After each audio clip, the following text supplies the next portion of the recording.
maybe look at, why am I consuming so much caffeine? Or the tasks that I'm doing throughout the day so difficult where I need that degree of extrinsic motivation to get me to accomplish something? Maybe that's the opportunity that you need, so that then throughout the day you don't need as much caffeine.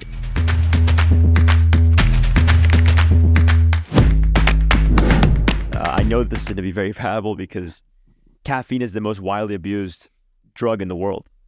I think alcohol is more abused. No, this is like a fact. In terms of volume, caffeine is more because it's just, you can function a lot more on caffeine than you can on alcohol. But people can function on alcohol too. But yeah, go ahead. Yeah, but the key word is abused drug. It's widely abused. For sure. Yeah, of course, a lot of people drink and abuse alcohol as well. I think alcohol is number 2, or nicotine might be number 2. Okay.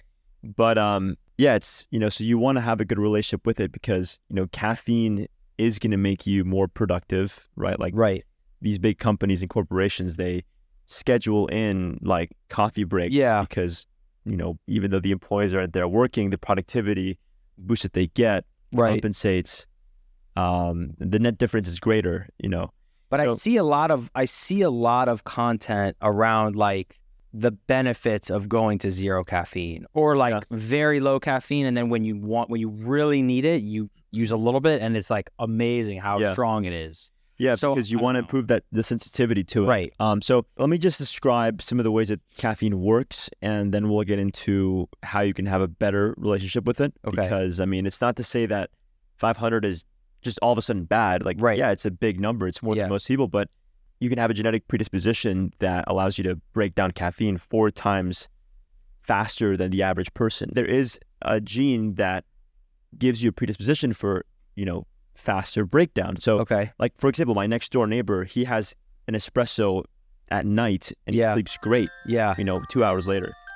So for most people, the half-life of caffeine is going to be about 5 hours, which means that it's going to take about 10 hours for you to have metabolized at least 90% of it. And then, technically you'll get, better sleep that night. So one of my go-to kind of like basic suggestions for most people in caffeine is, you don't want to get in that perpetual cycle of like, you're over-caffeinated, underslept, and then you have to wake up the next day and have even more caffeine to get by. So to undo that effect, one of the first steps is, don't consume coffee within 10 hours of your bedtime. That works well for most people. Not so much for the fast metabolizers. They can technically get away with that. So maybe we can do a genetic test. Either way, I think we should do a good genetic test to kind of see where you're at. But a few considerations here. So one of my next go-to suggestions to improve your relationship with caffeine is not to have caffeine within the first 90 minutes of waking. Why? Because you want to experience that endogenous, that natural by the body rise in cortisol. That's going to help prime your circadian rhythm. And this is then, the downstream effects of this are so vast. The circadian rhythm and circadian biology is going to influence every other biological mechanism in your body throughout the day, throughout the week, throughout the month, throughout your life. So kind of like that, dilating that time frame and enjoying caffeine later allows you to pronounce that natural by the body response. And then that's also going to help promote better sleep at night. 90 minutes is the magic number? 60 to 90 minutes after 60, waking. Is 60 still pretty decent? 60 is pretty good. Okay, so if I wake up at 6:30 and I wait till 7:30 to have my coffee, that's good enough? Yeah, I think you mentioned earlier that you were waiting about 30 minutes. Right? So 60 is going to be a lot better. Okay. Yeah.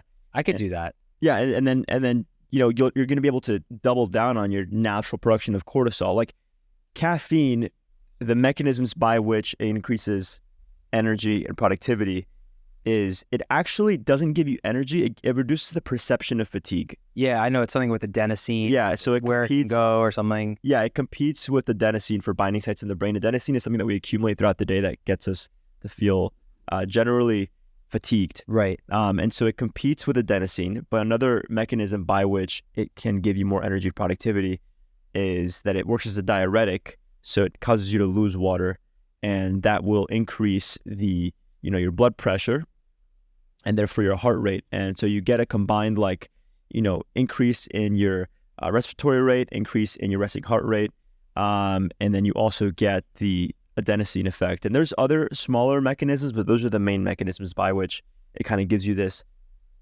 energy or reduction in perception of fatigue. Let's focus on those two things. Realistically, I want to find a way to adjust your intake so that it makes sense for you.